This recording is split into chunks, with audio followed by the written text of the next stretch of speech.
human body is made up of millions of cells that vary in shape, size, and function.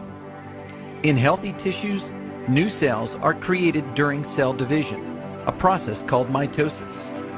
When cells become old, they self-destruct and die, a process called apoptosis. A delicate balance must exist between the rate at which new cells are created and the rate at which old cells die. Cancer develops when the balance is disrupted and cells grow out of control. Chemotherapy is a type of treatment that uses strong medicines to stop the growth of cancer cells. Once the drugs enter the body, they destroy cancer cells by preventing them from growing or multiplying during mitosis.